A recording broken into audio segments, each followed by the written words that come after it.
So hello guys, আজকে আমি আপনাদের মাঝে আবার চলে আসলাম আমেরিকার ওকলাহোমা স্টেটের নরম্যান শহর থেকে ভিডিও দিতে। আজকের ব্লগে আমি দেখাবো আমেরিকার ট্রেন কেমন, খুবই বিখ্যাত একটা কোম্পানি এমট্রাকের ট্রেন আজকে আমরা দেখব এবং লাস্টে দেখাবো ট্রেনের টিকিট কেমনে কাটে। তো দেখতেছেন স্টেশনের বাইরে দিয়ে আমরা দেখাইতেছি। তো এইখানে ট্রেন লাইনটা আছে। তো আমরা এখন স্টেশনের ভিতরে ঢুকবো। দেখতেছেন অনেক পুরানো একটা স্টেশন, রেনোভেশন করতেছে, সেই জন্য হালকা কাজ চলতেছে। গাইজ, এই ট্রেনের টোটাল টিকিট আমার $28 লাগছে নরম্যান থেকে ডাল্লাস, মানে 3000 টাকা। যে বাইরে এবং আমার সিট দুইটা পাইছি, কারণ এই ট্রেনে অত একটা মানুষ থাকে না। এবার দেখাই কি কি আছে এখানে। বিশাল পায়ের জায়গা, প্লেনেও এত দেয় না, অনেক জায়গা এখানে, এবং এই যে পা রাখার জন্য গাইজ, তারপরে সিট রিক্লাইন করা যায়।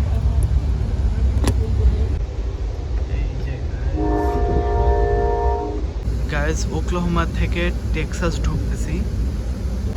গাইজ, এবার ট্রেনের ভিতরে দেখাই। এই যে সিটগুলি এরকম গাইজ, যেরকম দেখতেছেন সব সময় এমন খালি থাকে। তারপরে এই যে গাইজ সিঁড়ি, দোতলা ট্রেন, সিঁড়িগুলি হালকা একটু চাপা, তবে সেরকম ট্রেন গাইজ।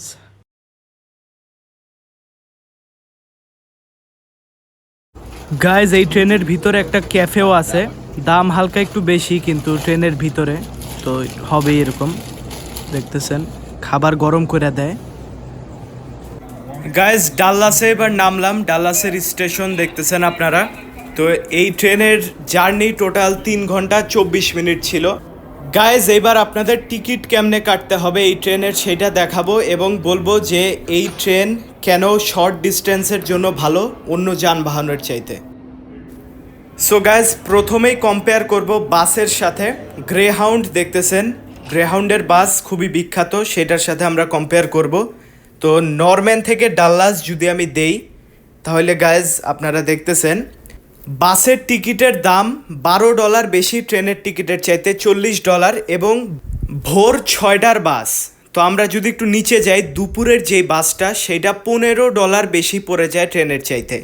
বাট গাইজ, এখানে একটা কিন্তু আছে। গাইজ, বাসে কইরা আরও বেশি লোকেশনে যাওয়া যায় ট্রেনের চাইতে। বাসে দেখতেছেন নরম্যান থেকে টালসা একটা জায়গায় যাওয়া যায়, কিন্তু ট্রেনে যাওয়া যায় না। আর গাইজ, বিমানের কথা তো বললামই না, বিমানে $234 লাগে নরম্যান থেকে ডাল্লাস, অর্থাৎ 25,000 টাকা। গাইজ, এবার দেখা দেয় ট্রেনের টিকিট কেমনে কাটে। আপনাদের গুগলে যায় এমট্রাক সার্চ দিতে হবে, তারপরে সেখানে ঢুকার পরে দিতে হবে ফ্রম, যেখান থেকে আপনারা যাইতে চান। আমি যাব নরম্যান থেকে ডাল্লাস, নরম্যান লিখলাম। এই যে গাইজ নরম্যান। এরপরে গাইজ ডাল্লাসের স্টেশন সিলেক্ট করতে হবে, এরপরে ডেট দিতে হবে। তো আমরা যে কোনো একটা ডেট দিব এখন আপনাদের দেখানোর জন্য। ধরেন যে গাইজ 27 দিলাম। এরপরে গাইজ ফাইন্ড ট্রেন দিতে হবে। দেওয়ার পরে আপনাদের এরকম লোডিং দেখায়, একটা ফর্ম দিবে। ফর্ম ফিল আপ করার পরে আপনাদের টিকিট কাটা হয়ে যাবে, আর আপনারা সিলেক্ট করতে পারেন যে আপার সেকশনে বসবেন নাকি নিচে।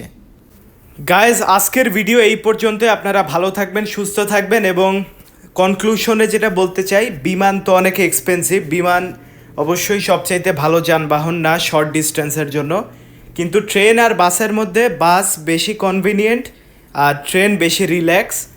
আরেকটা ব্যাপার গাইজ, সেটা হলো ট্রেনে আপনি 2টা লাগেজ নিতে পারবেন, বাসে একটাই নিতে পারবেন।